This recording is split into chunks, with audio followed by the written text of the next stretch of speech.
speaking out this morning after the civil suit accusing him and Sean Diddy Combs of was dropped. NBC's Chloe Malaz brings us the latest developments. Chloe, good morning. Good morning, everyone. In a significant turn of events, the lawsuit was officially withdrawn by the accuser's attorney, Tony Busby, this past Friday. The dismissal was filed with prejudice, which means it cannot be refiled and essentially closes this chapter of the case. This lawsuit, which was initially submitted back in December, came on behalf of a woman known only as Jane Doe. The case had garnered considerable attention, but with this legal maneuver, it now appears that the accuser has chosen not to pursue the matter any further. For months, hip-hop legend Jay-Z was shrouded in uncertainty as a lawsuit loomed over his career, threatening to tarnish his once unshakable legacy. The allegations against him were disturbing, and the potential fallout was nothing short of catastrophic. Speculation swirled about whether this would be the final chapter in his reign as a music and business mogul. Then, in an unexpected twist, the lawsuit was officially dismissed. Just like that, Jay-Z emerged unscathed. Yet the mystery remains: how did he manage to sidestep such a monumental challenge?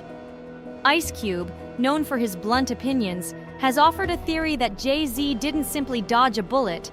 He may have bought his way out. If that claim holds any truth, the story behind the scenes could be more complex than anyone imagined. Roc Nation, Jay-Z's multifaceted entertainment company, stepped in to issue a statement. The message, signed by Jay-Z himself, heralded the dismissal as a victory. "The frivolous, fictitious, and appalling allegations have been dismissed," he wrote. This bold declaration not only put an end to the immediate crisis, but also reaffirmed his defiance against what he considered baseless accusations. However, the whispers about what really happened in the background continue, adding another layer of intrigue to an already captivating narrative. This civil lawsuit, from its very inception, was a baseless claim destined to collapse under scrutiny. It had no foundation, no merit, an invented tale that would have been laughable if the accusations hadn't been so grave. For Jay-Z, the emotional toll it inflicted on his family was far from a joke. "The trauma my wife, my children, my loved ones, and I have endured will never simply vanish," he said, reflecting the pain caused by the ordeal. Married to global superstar Beyoncé, the rapper has long kept his private life guarded, making this public spectacle all the more jarring. He continued, "The courts must protect the innocent from baseless accusations made without a shred of evidence." His words called not only for justice in this instance, but also for a system that safeguards those unfairly targeted. "May the truth prevail for all victims and for those falsely accused alike," he added, emphasizing the need for fairness on both sides. When the news initially broke that a woman had filed a lawsuit against Jay-Z, it was like a match to a powder keg. The internet erupted, headlines blazed, and social media buzzed with speculation. The details were disturbing enough to command attention. At the center of it all was a harrowing allegation. A 13-year-old girl, supposedly caught in a dangerous situation during the VMAs.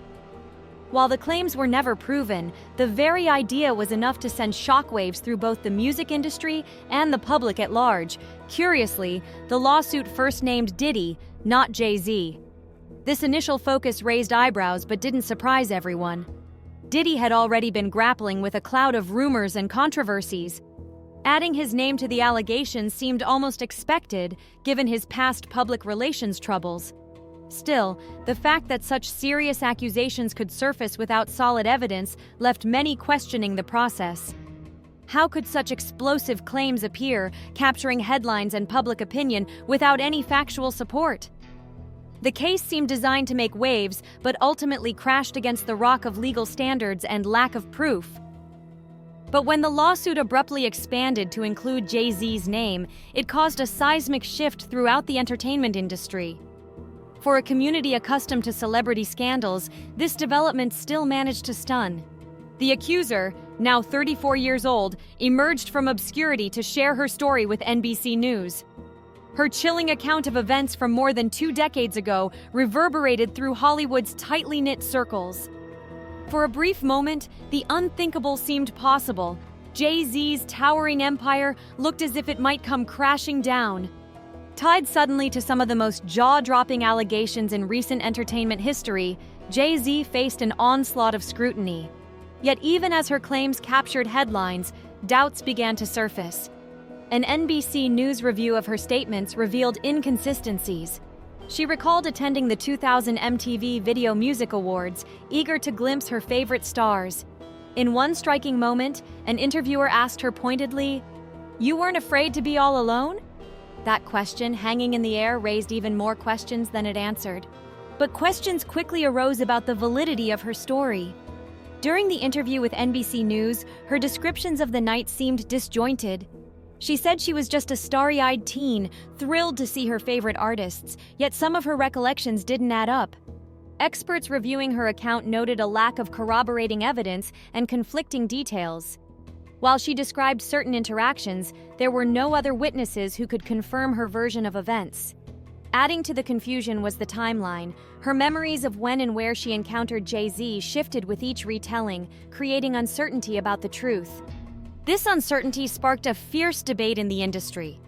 Could these claims, presented so boldly, really be trusted? Or were they just a smokescreen, designed to tarnish a public figure's reputation without any solid proof? Jay-Z, through his representatives, maintained his innocence, calling the allegations both outrageous and untrue. As more inconsistencies surfaced, even those who initially believed the story started to question its foundation. In the end, the lack of clarity left many wondering if the whole case was built on shaky ground. As the controversy grew, industry insiders began to weigh in. Some expressed cautious support for the accuser, saying her courage to come forward deserved respect. Others, however, voiced skepticism, arguing that the lack of evidence and shifting details made it hard to accept the claims at face value. Rumors swirled about ulterior motives. Was this lawsuit truly about justice, or was it an attempt to take down a towering figure in entertainment? Jay-Z's attorneys doubled down, calling the accusations baseless and accusing the accuser's legal team of trying to capitalize on his celebrity status. "This is nothing more than a desperate attempt to tarnish my client's reputation," one lawyer stated. Meanwhile, Jay-Z himself remained largely silent in public. Instead, he let his legal team and Roc Nation speak on his behalf, issuing a handful of carefully worded statements denouncing the allegations. Behind closed doors, though, sources said the rapper was furious.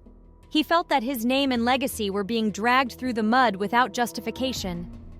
As the case moved forward, observers noticed a growing divide in public opinion. Supporters of Jay-Z pointed to his years of philanthropy, his history of building successful ventures, and his clean record as reasons to doubt the allegations. Critics, on the other hand, questioned why such a powerful figure couldn't be held accountable, suggesting that his wealth and influence allowed him to dodge consequences that others might not avoid. In the midst of all this, one thing became clear. This case had evolved into something much bigger than the original accusations. It had sparked a larger conversation about power, credibility, and the challenges of balancing justice and accountability in an industry often dominated by larger-than-life personalities. The woman also revealed that she lives with autism and sustained a head injury in the past. According to her account, the night of the 2000 VMAs, a friend drove her all the way from Rochester, New York, to Manhattan, an arduous journey lasting more than 5 hours. Her attorney shared the name of this friend with NBC News, but unfortunately, the friend has since passed away. Once she arrived, she claimed to have interacted with a limo driver for Sean Combs, who allegedly offered her a ride to an after-party. In response, a representative for the Maddens issued a statement to NBC News clarifying that they were not present at the 2000 VMAs. Despite these claims, inconsistencies began to emerge as investigators delved deeper into her account. While she said she was driven by her friend to Manhattan that night, no corroborating evidence or witnesses could confirm the trip. The journey she described, more than 5 hours from Rochester, seemed unusual, especially given the lack of additional details or documentation.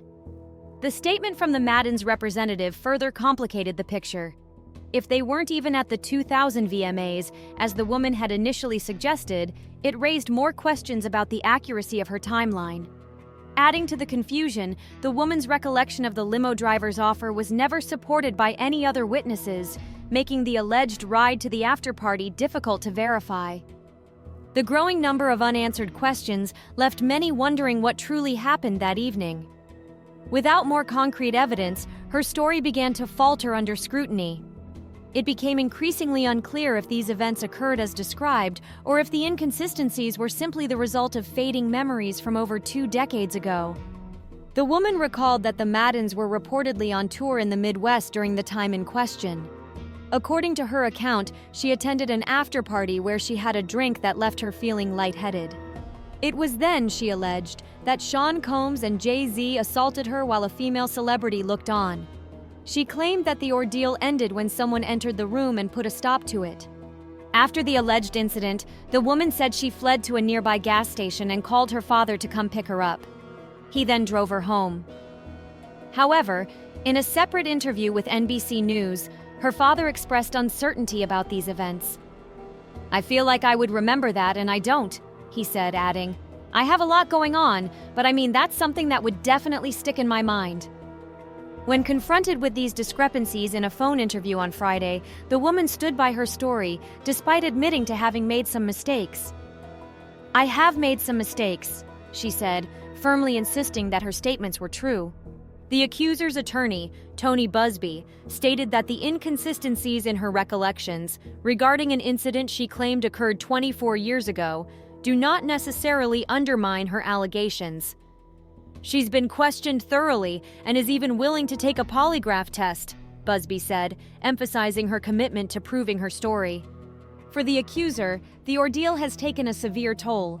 Busby noted that the stress has triggered seizures and forced her to seek medical care. It's clear that, regardless of the final outcome, she has suffered immensely. In response, Jay-Z, whose real name is Sean Carter, denied the accusations outright. "This incident didn't happen," he said in a statement to NBC News. Carter also criticized the legal action, calling it a baseless attempt to smear his reputation. He vowed that true justice would prevail, declaring, "We fight from victory, not for victory." When asked if she feared taking on such influential figures, the accuser stood firm. "Is any part of you scared coming out against such powerful people?" reporters asked. But she remained resolute, determined to share her truth despite the odds. Jay-Z's attorney announced they would seek a court order to dismiss what they described as a frivolous case. Meanwhile, Diddy's legal team issued a strong statement as well, calling it the beginning of the end of this shameful money grab. Their pointed remarks reflect the growing intensity of this legal battle. At the same time, Diddy remains incarcerated at Brooklyn's Metropolitan Detention Center with his criminal trial set to begin in May. Jay-Z's legal team, however, isn't sitting idle. They've launched a swift counteroffensive, making it clear that they intend to fight these allegations aggressively. From the start, Jay-Z's legal team zeroed in on the inconsistencies in the woman's account, challenging every detail and raising doubts about her credibility. Some legal experts even suggested that her decision to go public had a damaging effect on her case. Once the story entered the media spotlight, the dynamics changed. Public perception took over, and the legal process became entangled in shifting narratives and divided opinions. Her bold move to speak out certainly brought attention to her allegations, but according to seasoned legal analysts, it might have done more harm than good in the courtroom. By stepping into the public eye, her case became a spectacle rather than a straightforward legal matter, making it harder for the facts to stand on their own. In the midst of this legal and media storm, Gene, a longtime industry insider, came forward with his own shocking claim. He alleged that he was present when the incident supposedly occurred. For years, Gene has been known as a candid whistleblower, exposing the hidden truths behind the glitzy facade of the entertainment world. His bombshell statements added yet another layer of complexity to an already tangled case, leaving everyone wondering what's next. As the case spiraled further into public debate, new voices began to emerge from within the entertainment industry. Some insiders came forward to corroborate portions of Gene's claims, while others questioned his motives, pointing out inconsistencies in his past statements. The spotlight shifted, casting doubt on all sides and adding another layer of confusion to an already tangled narrative.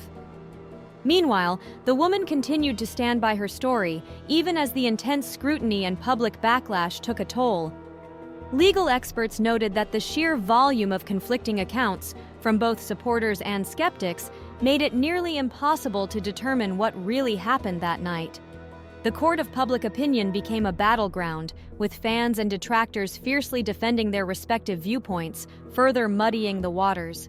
Jay-Z's legal team doubled down on their defense, presenting evidence they claimed would decisively refute the allegations.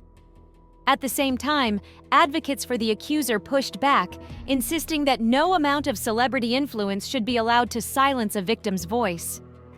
The case, which had started as a single lawsuit, now seemed to represent something larger, a struggle between power and accountability, fame and justice, leaving the public wondering if the truth would ever come to light. His first-hand account of that night added yet another twist to an already complicated case. But just as the lawsuit started gaining traction, it vanished without warning. Hopes of a retrial or any future revival of the case were dashed completely. With its dismissal, with prejudice, the matter was permanently closed, unable to be pursued again. This sudden and final resolution left everyone asking the same question: why? What happened behind the scenes to bring such a dramatic end? The internet exploded with speculation. Some wondered if Jay-Z had reached a secret settlement, quietly putting the matter to rest. Others questioned whether a massive payout had erased the allegations from the record. Or was it something simpler? Maybe the case itself was too weak, too riddled with inconsistencies to withstand judicial scrutiny. At the end of the day, all that remains are questions. What really happened? Did Jay-Z's team uncover definitive evidence that cleared his name? Or did external pressures lead to the lawsuit's sudden demise? Whatever the truth may be, one thing is clear: this case has left a mark, and people won't stop asking how one of music's biggest names walked away from such a serious accusation unscathed.